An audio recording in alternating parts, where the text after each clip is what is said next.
Hello dearest daydreamer, welcome to the Isle of Neverwas and the Lost and Found Exchange. Today is the 5th day of Yule and we are continuing our celebration at Castle Nod. Today is Christmas Day. Let's spend a few heartbeats together and continue our story.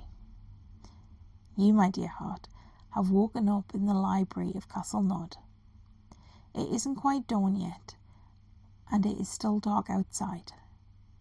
The heavy curtains are open just a little.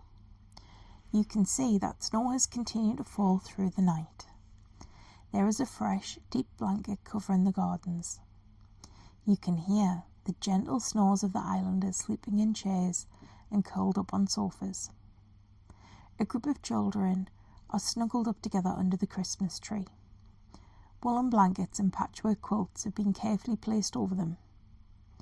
The room is still warm, and you can see one of the mountain trolls asleep next to the fire, a book open on his lap. You creep past him and make your way through the great hall, down the winding stone staircase to the kitchen below. As you descend the staircase, the temperature increases. The castle kitchen is already a buzz of activity. Loaves of bread have been baking in the large ovens and are now turned out of their tins onto a large table, waiting to be sliced and toasted for breakfast. Toast with butter and jam is a favourite of the islanders. Carrots, parsnips and potatoes are already roasting in the oven for lunch.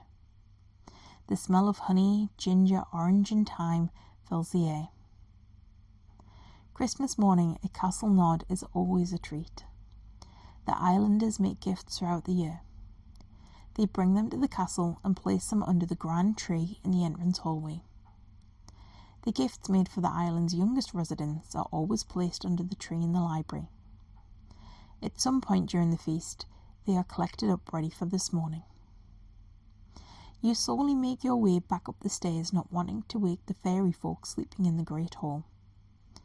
The dancing went on until only a couple of hours ago. You carry a basket into the library filled with apples, pears and nuts. Mrs. Morris carries a large tray of sweet mince pies dusted with icing sugar. Wilder Bear follows you into the room carrying a tray with steaming pots of hot chocolate. On the tray are jars of mini gingerbread men, marshmallows and chocolate curls. There is also a large stone pot filled with candy canes. As you enter the library, the little ones begin to stir. You can hear the gentle jingle of bells.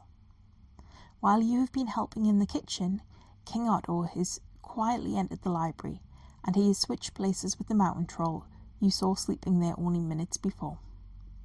King Otto's cheeks glow red. He is wearing a long green velvet robe trimmed with white and brown fur.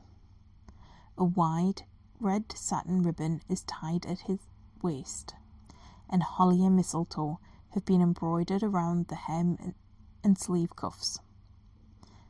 To your untrained eye, it looks like Ruby Rabbit's mum might have been responsible for the beautiful needlework.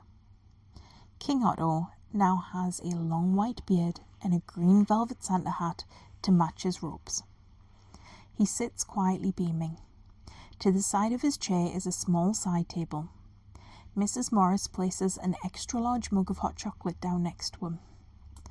On the floor in front of him, he has a brown cloth sack full of small parcels. Island folk wake up slowly, rubbing sleep from their eyes. They are handed mugs of hot chocolate, helping themselves to toppings and sweet mince pies. Parents and grandparents hold the hands of little ones, nervous to see Santa in the library. They are gently guided towards King Otto, who hands them a gift from the sack.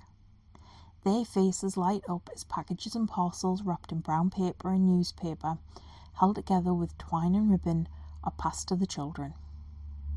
Some of the little ones need help from grown-ups. Older children tear at paper. It is the simple joy of thoughtful gifts. You spot a carved wooden train painted red and gold.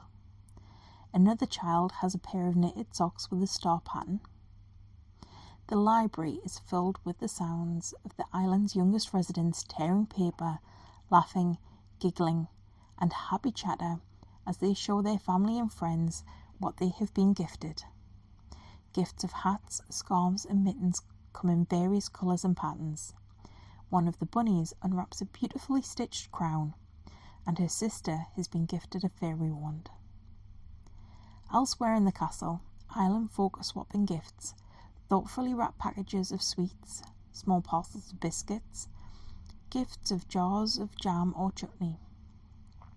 The knitters and crocheters of the island have been busy. Since arriving at the castle for the feast, you've spotted more than one guest knitting, stitching and crocheting.